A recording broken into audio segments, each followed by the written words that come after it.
Bom dia. Como a gente já foi apresentado, eu sou a Samila, sou farmacêutica, uma das fundadoras da Farmi.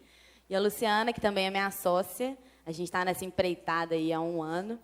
E hoje a gente vai falar sobre como agregar a tecnologia, né, como valor agregado ao paciente. A tecnologia, por si só, é um valor agregado, que incentiva a transformação digital. E, independente de trazer novas soluções, toda essa transformação digital tem que ser interpretada como uma mudança de cultura. Uma mudança de cultura dentro das instituições, em relação aos profissionais de saúde, em relação a empresas inovadoras ou não. E, dentro desse contexto, o conceito User Experience, ou experiência do usuário, é muito importante. Mas o que é essa experiência do usuário? O que isso significa? É o resultado de um usuário interagindo com um produto ou serviço, sendo que essa interação com esse artefato vai gerar uma experiência, mas uma experiência subjetiva, com emoções e com reações, com percepções sobre o que aquela interação está trazendo. Inclusive, um dos principais designers do mundo de design de serviços, o Hassenhall, ele define que cada usuário determina a própria interação com os produtos e serviços, os próprios atributos, cada atributo é individual, sendo que a experiência do usuário é uma consequência desses atributos com o conceito que ele está inserido. A gente já parou para pensar qual que é a experiência do usuário em relação à utilização de medicamentos? Em relação à utilização de medicamentos contínuos, que muitas vezes acontece por 10, 20, 30, 50 anos, se a gente for considerar pacientes crônicos? Fica uma reflexão, por enquanto. Tá, mas o que a gente sabe é que, de fato, a experiência mudou. A experiência vem mudando. Essas empresas, como muitas outras, iniciaram como empresas pequenas, empresas menores, que tinham um propósito e que conseguiram efetivamente mudar a experiência do usuário. Aconteciam alguns modelos de negócio, algumas atividades rotineiras do dia a dia que foram simplesmente mudadas a partir do momento que a gente inseriu uma tecnologia que não tornou mais complexa o dia a dia desses usuários, muito pelo contrário, tornou mais simples. Tá, e como é que a gente faz, então, para promover essa experiência, para trazer essas reações subjetivas, essa experiência subjetiva? O primeiro ponto é mapear, destrinchar a jornada do usuário. Eu não consigo trazer uma solução, aliás, eu até consigo trazer uma solução ultra, mega power tecnológica, baseada em BI, inteligência artificial, analytics, machine learning. Mas se aquilo ali não resolve efetivamente o problema do usuário, não tem nenhum sentido. Então, o primeiro ponto desse mapeamento da jornada do usuário é entender o problema.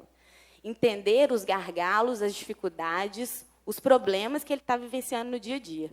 A gente, inclusive, já passou por alguns processos de aceleração, de pré-aceleração, de startup weekend. A gente, às vezes, vinha com uma solução complexa, uma solução mais completa, e a gente sempre teve que dar um passo atrás. Calma. Isso resolve efetivamente a dor dessa pessoa? Você já identificou e já entendeu quais são os principais problemas, as principais dores desse usuário? E, a partir do momento que a gente entende, não só identifica, que a gente entende esses problemas, a gente consegue proporcionar uma melhor experiência. Com foco nessa melhor experiência, as soluções elas começam a fazer realmente sentido para aquele usuário. Mas ainda tem um ponto muito importante, que é sempre se perguntar como que a gente pode melhorar. E, como opinião pessoal, eu acho que isso é um fato, as grandes empresas inovadoras que realmente conseguem se destacar no mercado, elas realmente focam nisso. Como que a gente pode melhorar essa experiência? E, obviamente, conseguir ir além das expectativas. O foco é sempre esse. Não basta ter um produto bom, é necessário oferecer para o cliente uma experiência que seja diferente e memorável. Uma experiência que seja diferente e memorável. Nós, como empresa, como profissionais da saúde, como seja lá o que for nossa função nessa sociedade, será que a gente está fornecendo para os nossos clientes, os nossos pacientes, as pessoas que a gente está em contato, uma experiência ok? Uma experiência satisfatória? Ou uma experiência incrível? Nessa jornada, baseada nessa metodologia teórico-prática, a gente começou a identificar em alguns cenários do sistema de saúde, cenários esses como hospitais, casas de repouso, o próprio domicílio de pacientes, problemas comuns relacionados à utilização de múltiplos medicamentos por dia. E quais problemas são esses? Acho que todo mundo aqui já está bem entendido disso, mas só para a gente mapear. A própria quantidade de medicamentos por dia, os diferentes horários de administração, as embalagens similares de medicamento que confundem esses usuários, os esquecimentos, que são muito comuns, principalmente na população idosa, quando a capacidade cognitiva diminui, a dificuldade de preencher essas caixinhas de administração, que estão propensas a erro, tanto no momento de preenchimento quanto de administração, e o próprio entendimento da farmacoterapia. Usuários polimedicados que utilizam aquele tratamento por anos e, às vezes, nem sabem por que eles estão utilizando. E foi com isso, baseado nisso, que a gente começou a desenvolver entrevistas incessantes. Entrevistas incessantes. Isso, assim, a gente até um processo bem maçante. Assim, a gente entrevistou os próprios usuários, os seus familiares, profissionais de saúde, e, inclusive, alguns problemas que a gente nem considerava tão importantes, ou que a gente imaginava que não seriam tão significativos, se tornaram mais importantes à medida que a gente começou a aumentar essa amostra. Então, a gente começou a perceber, opa, tem uma indústria, tem uma instituição de saúde, tem empresas que não estão escutando esse cliente. Às vezes, nem o cliente sabe, nem o paciente, o cliente, seja a forma que for que a gente for lidar com essa pessoa, nem ele sabe que é um problema. É uma situação, e ele lida com aquilo ali da melhor forma possível. Então, a gente começa a validar esses problemas. Essa validação é muito importante. Claro que, quando a gente faz essas entrevistas, inúmeros problemas, dificuldades, gargalos vão aparecer. A gente tem que focar nos que são mais importantes e nos que, inclusive, vão ter resultados, né, na aderência ao tratamento, em resultados clínicos. Mas a gente começa a validar esse problema. E, a partir da validação, a gente percebe que ou não existe uma solução, ou a solução existente não é suficiente. Ele não consegue lidar com aquela situação de uma forma muito inteligente, uma forma produtiva, e a tecnologia pode entrar para otimizar esse processo. A partir desse entendimento do problema, de uma falta de solução ou de uma solução que não é suficiente, a gente começa a levantar hipóteses. Será que se eu fizer isso aqui, vai te ajudar na sua rotina? Esse produto faz sentido? Não, esse não. Esse aí, nada a ver. Nunca usaria. Nossa, isso aí? Sério? Isso existe? Será que tem jeito de fazer isso? A gente começa a escutar essas opiniões, percepções desses usuários. E foi aí, inclusive, nessa época, a gente não tinha feito muita pesquisa em relação a alternativas, soluções. A gente fez essa entrevista, essa pesquisa de mercado, validação do problema e do usuário inicialmente, e a gente conseguiu identificar modelos, né, fora do Brasil que poderiam auxiliar nesse processo, nessa otimização da utilização de medicamentos contínuos. Foi aí que a gente veio com a Farmi, vocês já viram hoje inicialmente que existe um modelo que a gente se inspirou, inclusive, que é a PillPack. E hoje a Farmi é uma box que contém os medicamentos em ordem cronológica, organizados de acordo com a hora e com a data de utilização. Então, dessa forma, o próprio usuário, o enfermeiro, o familiar, somente destaca cada sachê e faz a administração com muito mais segurança, efetividade e praticidade, utilizando o medicamento correto, na hora correta, com a dose correta.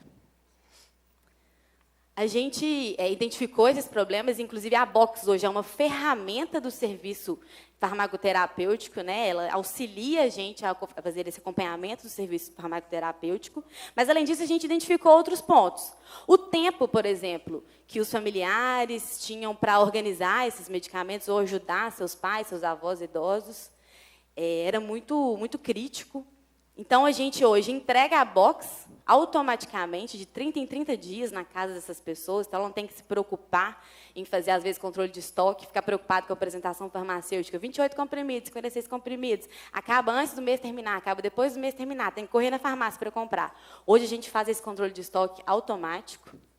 Outro ponto que a gente identificou: por mais que essas pessoas utilizem os medicamentos por muitos anos, acontece uma oscilação de preço, que é muito importante. A gente hoje garante o preço fixo desses medicamentos, salvo o reajuste da Anvisa, né? Mas hoje o cliente consegue ter uma previsibilidade em relação ao quanto que ele vai gastar com com aquela farmacoterapia. E a falta de acompanhamento, né? Hoje a gente acredita que essa relação médico-farmacêutico-paciente não é efetiva, não é inteligente, não é produtiva. E o que a gente pode fazer para chegar mais próximo dessas pessoas, né? A gente começou a fornecer o serviço de atenção farmacêutica para os pacientes mais críticos. A gente começou a fazer uma triagem, e baseado numa metodologia única do GTM, né, do gerenciamento da terapia medicamentosa, junto com as professoras da FMG, de Genane, Mariana Gonzaga, a gente começou a implementar esse serviço e estamos tendo resultados maravilhosos. Aqui. Eu mando bem. E foi justamente focando nessa experiência do cliente que eu, como diretora de operações, estudei, escolhi, selecionei materiais que iriam aumentar e melhorar a usabilidade do nosso usuário, né? Desde o plástico que a gente utiliza, que tem que ser de fácil abertura, ele não pode ser muito frágil, porque hoje o idoso perde um pouco a sensibilidade, então ele tem que ter um destaque muito fácil para isso não interferir no tratamento dele. O espaço que os medicamentos ocupam, né, naquelas caixas organizadoras, e andam com diversas caixas, hoje eles recebem só uma caixinha com todo o tratamento para 30 dias. Quando vão se deslocar, passar o dia fora ou fazer alguma viagem, basta retirar o tratamento que você precisa, né, dos dias que você precisa levar com você. Então, a gente se preocupou muito com isso também. E uma coisa que a gente utiliza, que veio por conta dos nossos clientes, são as informações e as cores de cada horário de administração, porque o idoso hoje, às vezes, não tem não está apto a ler aquelas informações que estão escritas ali no rótulo, e ele utiliza da cor para auxiliar na administração do seu medicamento, né? Então, hoje, amanhã tem uma cor, tarde tem outra, noite tem outra, e ele consegue controlar se aquele medicamento foi tomado através daquela cor ali. Além disso, o modelo de negócios que a gente firma é muito voltado para o tipo do nosso usuário. Esse tipo de medicamento ele vai usar durante a vida toda e ele não pode parar. Então, a gente escolheu o modelo de assinaturas, que ele não precisa se preocupar com o fim do seu tratamento para solicitar uma reposição, né? O medicamento vai chegar na casa dele antes mesmo de acabar o tratamento que ele tem ali com ele. E, dessa maneira, a gente facilita a forma de pagamento, eles recebem por e-mail tanto o boleto quanto a descrição, se escolher pagar pelo cartão de crédito, é uma recorrência e uma cobrança automática. E, além disso, a gente fornece um suporte 24 horas por dia, 7 dias da semana, para solucionar qualquer dúvida, tanto relacionada ao produto quanto ao tratamento. E o que a gente vem vendo com isso? O que a Farmi vem vendo com isso? Que a gente está conseguindo e é possível fazer uma desmistificação do uso do medicamento, que antes era muito pesado, cansativo, maçante, para a pessoa ter que pensar, nossa, agora eu tenho que separar esse medicamento, tarde, noite, aquilo se torna uma rotina ruim. A gente está conseguindo desmistificar isso. A gente tem relatos de clientes nossos que chegam com a caixa para os pais e parece que é um presente. Fala assim, não parece mais que eu estou levando um medicamento dos meus pais. Eu estou levando uma caixinha personalizada, tem o nome dele, uma embalagem bonita, e eles recebem isso de outra maneira do que um medicamento. Eu gosto até sempre de comentar de uma cliente nossa que ela recebe e ela gosta de customizar a caixinha. Então, ela espera por aquela próxima para poder desenhar, escrever na caixinha e não mais esconder aqueles medicamentos dela. Agora, ela deixa, né, ali a amostra para todo mundo, para ver como que ela toma e como que aquilo está sendo tomado de uma maneira correta. E é por isso que a gente é tão focado no nossa proposta de valor, que é trazer a simplicidade para aumentar tanto a fidelização quanto o engajamento do nosso paciente no uso do nosso serviço. Bom, diante dessas premissas, né, que a gente acredita que é fundamental para qualquer empresa ter sucesso, esse foco no problema, no usuário, no cotidiano, a gente hoje tem algumas métricas que a gente acompanha dentro da empresa, mais relacionadas ao modelo de negócio mesmo. E duas são muito importantes, é a taxa de churn e o LTV. A taxa de churn é a taxa de rejeição, de cancelamento, ou seja, quantos usuários por mês ou por determinado período cancelaram o serviço com a Farmi. Essa é uma taxa muito importante, principalmente levando em consideração que é um serviço de recorrência. E hoje a gente tem uma taxa de churn baixíssima. Inclusive, ela está relacionada ao óbito ou mudança de localidade. A gente tem pouquíssimos casos em que os clientes preferiram não mais receber o nosso serviço e a gente percebe que a gente consegue fornecer uma praticidade, uma comodidade muito significativa, tanto para os usuários quanto para os familiares e profissionais de saúde envolvidos nesse contexto. A outra métrica, como eu disse, é o LTV, é o Lifetime Value, o tempo que o cliente fica com a gente, o tempo que ele é cliente da Farmi. Essa também é uma taxa muito importante, se a gente for levar em consideração o modelo de negócio, prospecção de novos investimentos, quanto que nossa empresa vale, qual que é a valuation dela, os usuários ficam muito tempo, não, eles têm uma taxa de churn que é rápida. Hoje a gente não conseguiu calcular o nosso LTV, justamente porque hoje a gente está há 1 ano, mais ou menos, em operação, e os primeiros clientes que entraram ainda estão conosco e a perspectiva de continuação é alta. Então, é baseado nisso tudo que a gente acredita que uma boa jornada só acontece quando você conhece profundamente o seu cliente, paciente, ou seja lá quem for o usuário, o ser humano que você está lidando, né? Muito obrigada.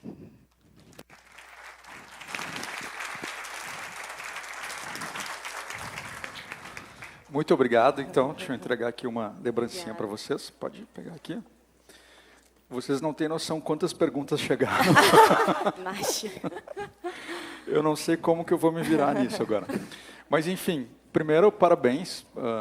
Eu já venho estudando o modelo de negócio de vocês, acho fantástico o que vocês estão fazendo. Obrigada. Não sabia que vocês eram tão jovens. Né? 2 crianças aqui. A mãe de vocês sabe que vocês abriram essa empresa? Oh, como sabe, né? Meninas, deixa eu vou ir perguntando aleatoriamente, que realmente tiveram, enfim, mais de 30 perguntas.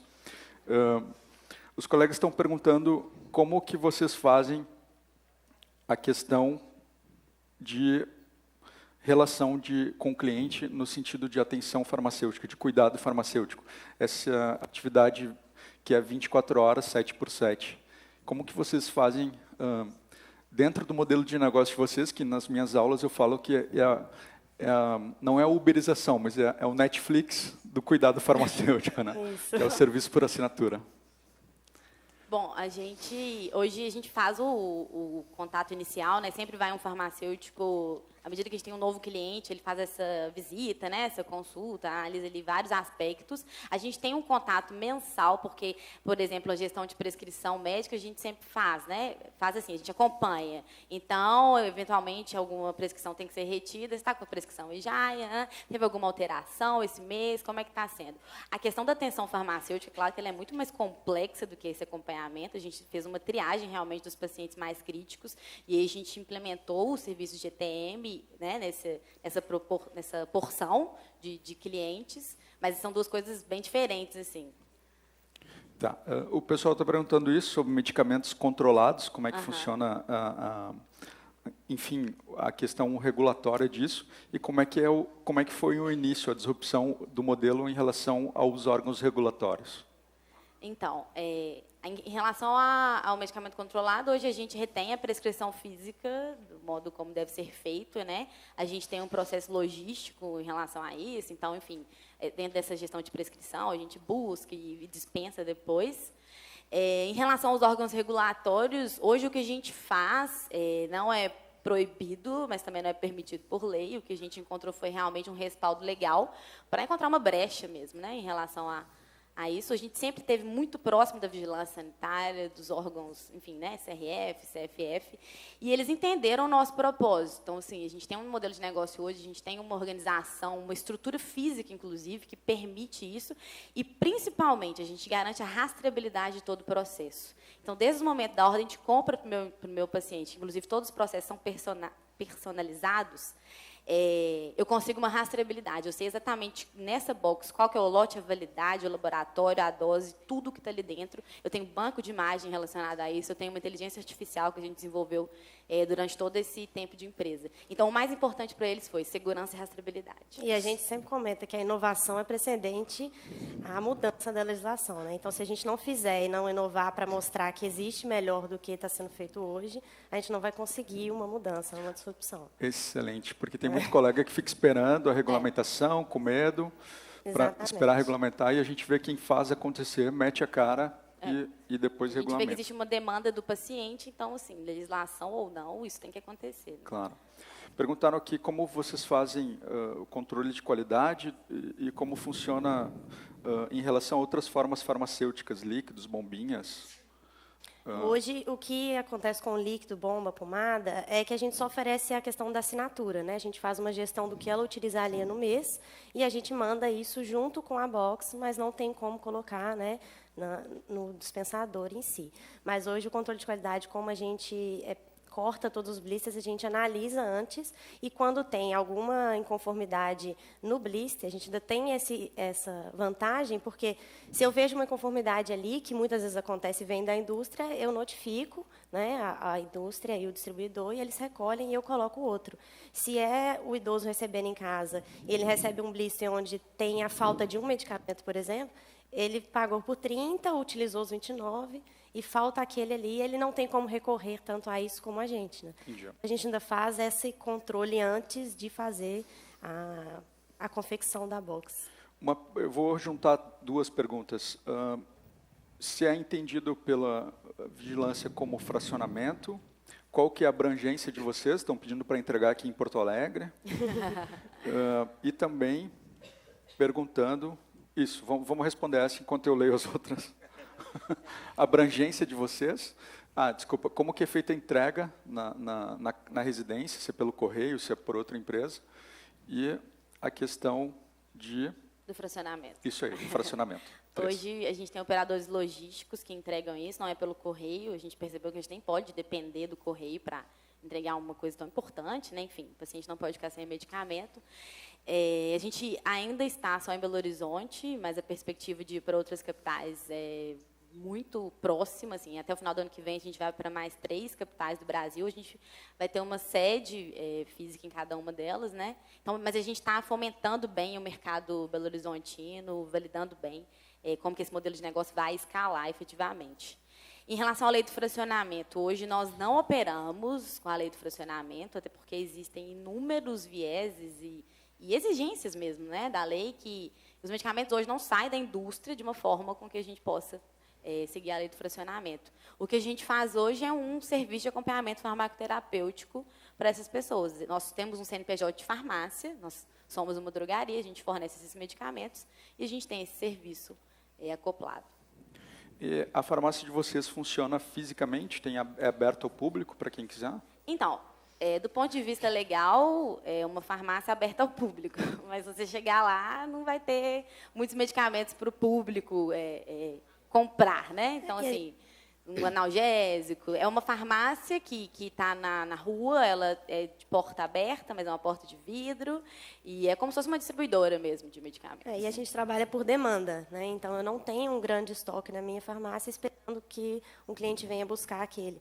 Como trabalho com uma assinatura e eu sei aquela recorrência do medicamento que ele usa, eu só tenho aquela gama de medicamentos. Então, não é tão atrativo para uma pessoa entrar e pedir, mas a gente não nega nenhum tipo de atendimento.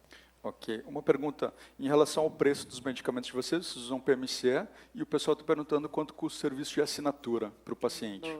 Porque são coisas diferentes. Ele paga o produto e paga o serviço farmacêutico. Em relação ao preço, é uma das primeiras perguntas que o próprio usuário, o familiar, pergunta. Né? Assim, mas é muito caro isso aí? Então, não, nossos preços são competitivos, são dentro do mercado. A gente faz uma pesquisa de preço em relação às redes que vendem, né, em Belo Horizonte. Então, é uma coisa que ele está acostumado a pagar, e ele paga pelo valor dos medicamentos, mais o preço mensal de R$ 49,90 em relação a essa assinatura. Isso já engloba todo esse acompanhamento, entrega, não tem taxa de frete. Esse é o valor. Tá. Pergunta, qual a dica para quem quer investir? Acharam barato, cara? Oi? Eles começaram a fazer um murmúrio, você achou barato, você achou caro? Não, barato, no caso. Qual a dica para quem quer investir em inovação, quem já tem a sua farmácia e quer investir nesse modelo também? Eu acho que a principal dica é execução. A gente veio conversando sobre isso há algum tempo atrás. O que a gente fez, hein? Que esse trem aconteceu. Foi execução. A gente sempre pesquisou, fomos curiosas. A gente tinha um perfil assim, né? um pouco mais rebelde, digamos assim, em relação à faculdade, à universidade, formamos na Federal de Minas. A gente nunca como é que eu falo, se aceitou muito essas condições, digamos assim, do farmacêutico no mercado de trabalho. A gente sempre acreditou que a gente podia ir além. E aí a gente começou a pesquisar, enfim, saber que existem outros mundos, mas o ponto principal foi a execução, porque a partir do momento que você conhece inovação, sabe outros modelos de negócio, é muito lindo, startup e tal, mas e aí, o que você vai fazer? A gente começou a fazer alguma coisa. E foi muito no início. As coisas que a gente fazia no início, a gente não sabia por que estava sendo feito. São coisas que... A gente perdeu tempo com algumas coisas. Não deixou se esbarrar pela legislação. A gente procurava estudar para não fazer o que não pode, mas o que não estava escrito, a gente tentava mostrar que é melhor da maneira que a gente faz do que a maneira que existe hoje. Porque o cliente vai comprar o medicamento na farmácia, ele vai levar para casa e vai fazer isso. Ele vai separar naquelas caixinhas, né? Então, é uma coisa que já está sendo feita. A gente só quer fazer de uma maneira mais efetiva. Então, acho que uma palavra que difere, assim, para quem está começando e quer inovar, é executa, começa, faz alguma coisa, porque isso vai te levar em algum lugar. Tá. Aqui uma outra colega perguntou como é que vocês fazem a seleção dos laboratórios que vocês vão trabalhar e se vocês têm indicadores de adesão dos pacientes. Como que está esse indicador? A gente faz essa seleção. Assim, muitos pacientes têm preferência, né, por determinados laboratórios. A gente sempre vai fornecer o que ele prefere. Obviamente, às vezes o médico prescreve referência, né? Enfim, existem algumas peculiaridades em relação a isso. A gente hoje trabalha com todos os laboratórios, temos desconto de todos os laboratórios. Isso é tranquilo, assim. Tem alguns laboratórios que a gente sabe que são mais confiáveis que os outros, né? Se eles pedem essa orientação. E nós temos também um software que a gente desenvolveu, que inicialmente foi desenvolvido interno para produção, só que hoje a gente consegue adaptar ele à pessoa mesmo entrar, né, no nosso site e conseguir selecionar os medicamentos que ela quer, enviar a receita para a gente validar e entrar em contato para ver a funcionalidade daquele produto. Mas ali ela consegue escolher a marca, o medicamento, ver o preço, né? Ela é muito intuitivo e é o que a gente foca na simplicidade.